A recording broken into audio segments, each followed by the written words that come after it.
Makanya kalau kita melihat para salaf, para pendahulu kita, mereka bertolakul ilmi, masya Allah, sangat luar biasa. Ya. Bahkan Ibnul Jauzi rahimahullah, Ibnul Jauzi, perjuangannya dalam menuntut ilmu itu sangat luar biasa.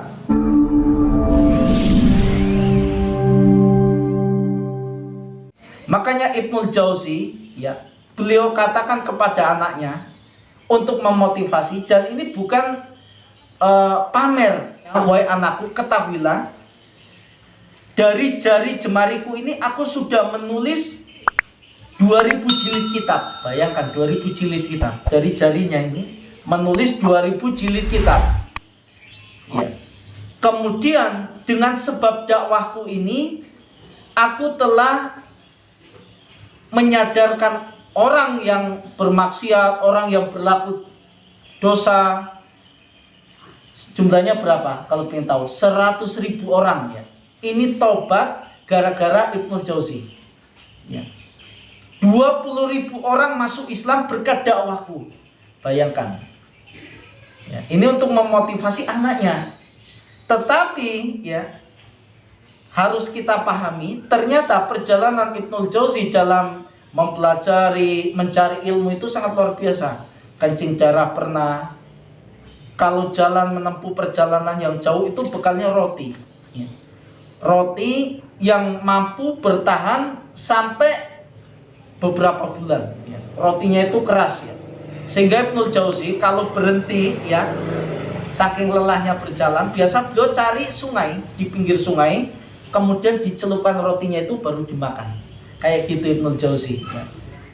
Kalau sekarang ada kayak gitu. Ya sekarang kan warung makan banyak, ya. Ya berhenti dikit, ya beli apa, ya. Kalau Imam dahulu nggak seperti itu, bekalnya bayangkan roti. Roti itu kalau nggak dicelupkan, keras, ya. Gigit saja mungkin nggak patah itu. Nggak tahu jenis roti apa. Saya pernah itu ada teman dari Maluku, ya. Di sana ada namanya roti apa itu saya nggak tahu, tapi katanya roti itu bisa bertahan berbulan-bulan. Kalau makan itu dicelupkan air baru bisa nanti. Nggak tahu di sini ada apa enggak itu? Ada itu. Ada. Apa namanya? Jangi. Jangi. Sampai berapa bulan itu? Paling lama itu. Lama. Lama ya.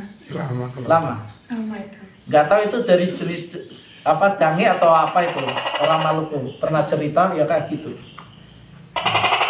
Jangi lama kan? Cuma 2 bulan saja enggak apa-apa. Iya. Ya, artinya inilah, ya, perjuangan mereka dalam menuntut ilmu ternyata sangat luar biasa. Makanya kita nggak ada apa-apanya. Kita jauh dari mereka. Tetapi yang penting bagi kita itu bagaimana kita bisa mengikuti jejak mereka. Karena itu tadi, ilmu yang barokahnya besar, keutamanya banyak, ya. Bahkan salah satu dari hadis ini, masya Allah, ya Allah akan berikan ketenangan, dikelilingi para malaikat. Ternyata itu tidak semudah itu. Anehnya, ini anehnya, karena hari ini sudah difasilitasi dengan kemudahan-kemudahan, ada teknologi yang canggih, ya, gadget, ya, HP Android dan lain sebagainya, ya, sehingga fasilitas untuk mencari ilmu itu sangat mudah, sehingga tidak sebagaimana dahulu.